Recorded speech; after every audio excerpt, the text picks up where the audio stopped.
Yeah, I spent a long time making videos about how to grow on YouTube. You know, all those "don't give up, you are here" and many others. I was honestly exhausted by the flood of such videos. They say like that the retention and click-through rate are the only things that matter, but they absolutely ignoring the fact that those metrics are just reflection of viewers' behavior. Well, until right now. Please watch this video till the very end and I promise you that it will be the only YouTube guide you actually need before you start. Because I figure out the one formula that truly works. The whole point of watching any video comes down to the unique selling proposition, the USP of the content. Yes, let's try to treat your channel like a business, because the business evolves the same way the content does. Everything, sooner or later, follows one simple rule. It keeps getting more niche and specific. For example, years ago you could just start a dog washing business and succeed, but the next big idea was mobile dog grooming vans, and that startup is going to the moon here in Dubai right now. The longer people keep making video content, the more featureable it becomes. Just look, a few years back on YouTube, you could get away with a very general cooking channel and blow up, but that got oversaturated very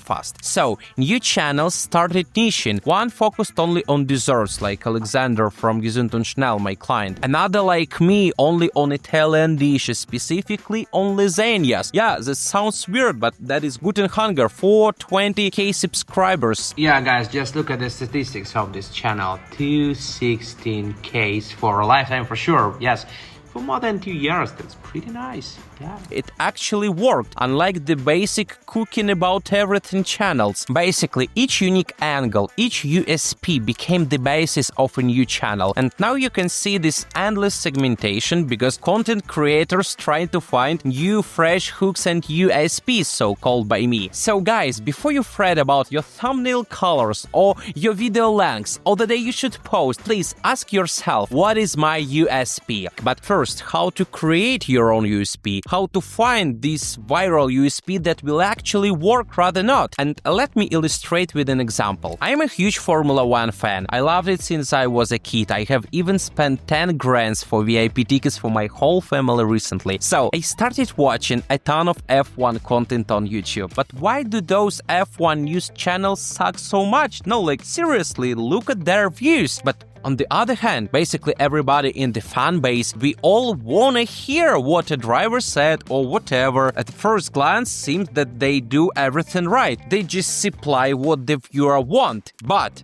that info is easy to get from 100 other sources and places. You can read an article, catch a podcast, or just watch the race and skip the news altogether. So a channel that just highlights F1 news could rise probably 10 years ago, but not now for sure. As a result, plain F1 news content is dying out. Creators doing only news might think, oh, let's open the VidIQ app to freshen our text, or no, maybe we just posted at 2:56 p.m. Yes, that's bad timing. Let's post at 3 o'clock the next one. And someone will even claim that Formula 1 is not so popular anymore. Yeah, sure, right after Brad Pitt movie about that. But no, guys, you just became boring. The audience no longer needs you. And meanwhile, a completely different kind of F1 content began to skyrocket. There is a channel called Rick's F1 Addiction. The guy on that channel doesn't report news at all. He just trolls the drivers and teams. After a Grand Prix, he might drop a video titled "Ferrari are idiots." It often has little to do with the actual recently race results. Instead, he will spend 20 minutes laughing at, say, the absurd radio messages Ferrari's engineers give their drivers. Box now, box for hard. Stay out, stay out. The running joke is that Ferrari is such a legendary team, yet they constantly make dumb mistakes. They manage to make even top-tier drivers look so foolish with their strategies. I'm just useless. So say again? I'm just useless. Okay, but then why does Rick F1 Addiction with his only 531k get even more regular views than the official F1 channel itself? The answer is very simple. His big idea isn't really about Formula 1 at all. His real idea is that Formula 1 is just the backdrop, a cast of the characters for a bigger theme. The core theme is a nerdy super fan, makes fun of people who are supposed to be the best of the best, the richer, cooler pros who for some reason keep making ridiculous things. A geek trolls the elite. That's his USP, as simple as it is in the one sentence. And guess what? You can apply that Formula 1 formula to pretty much any niche you want. Rick's F1 addiction is just one example. In fact, some channels do the same thing for movies. Think of honest trailers on YouTube. They humorously roast Hollywood films by pointing out their flaws. Red Guardian, the only one actually excited to be in this movie.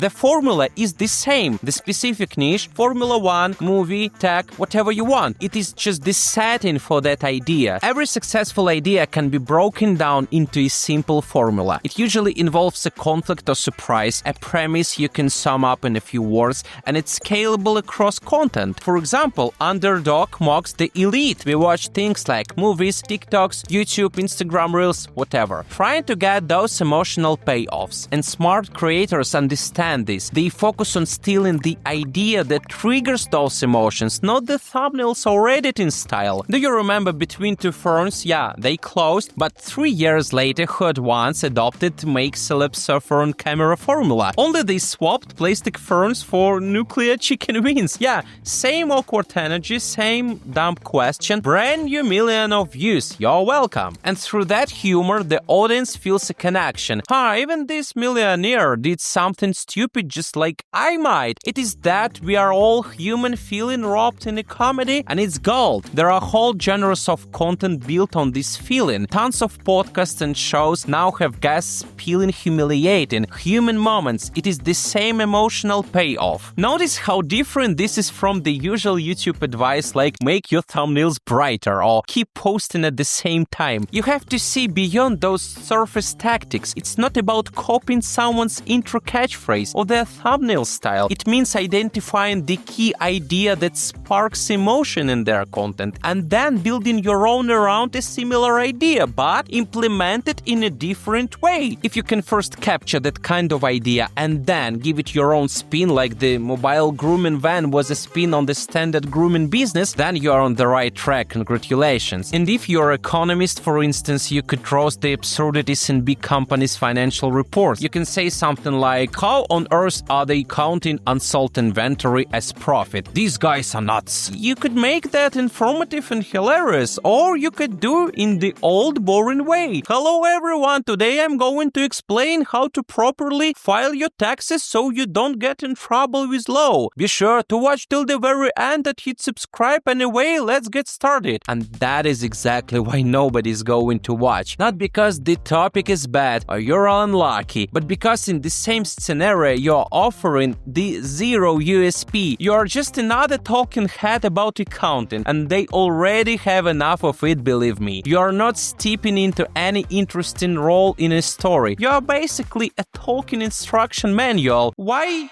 you, but not ChatGPT? And crucially, that core idea should carry through every single one of your videos. That's the only way to highlight your channel with something recognizable. When YouTube asks you for a similar video idea to the already successful one on your channel, you might struggle. Like, how can I tell everything the same for the second time? But now, I hope you probably got that you're supposed to have any USP in your channel and make it the same even in the videos with different topics. Likewise, on honest trailers, the specific movie actually doesn't matter. It can be comedy, drama, even Disney cartoon. They can roast almost everything. The movie is just the vehicle for their trademark snark. And my point is, once you understand a winning formula, break it down to its basics and apply it to whatever niche you are in. It could be finance, filmmaking, gardening, anything, whatever you want. If you take the concept of making fun of the billionaires or exposing the supposed experts, you can do it in absolutely any field. And the problem is, I wanna shout in this video, is creators focus on the wrong things, guys. Please stop. You obsess over tags and keywords, retention metrics, click-through rate, engagement rate, and all of that. And all those technical questions become so much easier to answer once you have your channel's USP defined. It simplifies everything. And now ask yourself, how long should your videos be? And the answer is as long as they need to be to deliver on your USP. If your idea is smoking Ferrari mistakes and you have 30 minutes of killing material, make a 30 minutes video. Why not? If you got only 5 minutes of good joke on that exact topic, then tight a 5-minute video is perfect. The key is that the content fits your unique hook. Whether the YouTube algorithm prefers 8-minute videos over 16-minute ones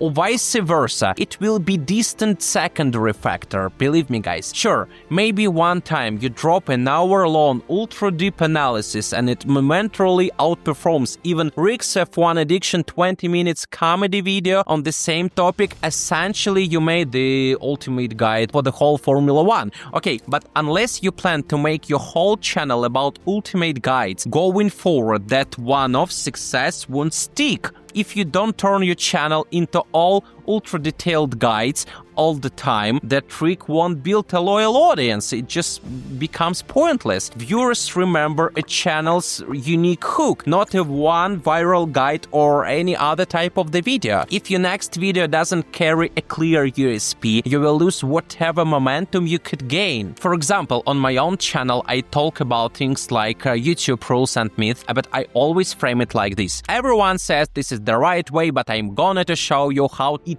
really works, like in real life, in real use cases. That is my consistent angle. Because of that, I can literally discuss anything tomorrow as long as I do it in my style. My audience expect my contrarian, myth-busting vibes from me. And that, in a nutshell, is what separates a popular channel from an unpopular one. That really is. Find your idea, that unique, compelling angle, and build everything around it. The rest, the thumbnails, tags, algorithm changes, is mostly common noise. If you nail your USP and infuse it in every video you have, the viewers will come. Just believe me. Thank you guys for watching this till the very end and see you in the next one. Bye bye.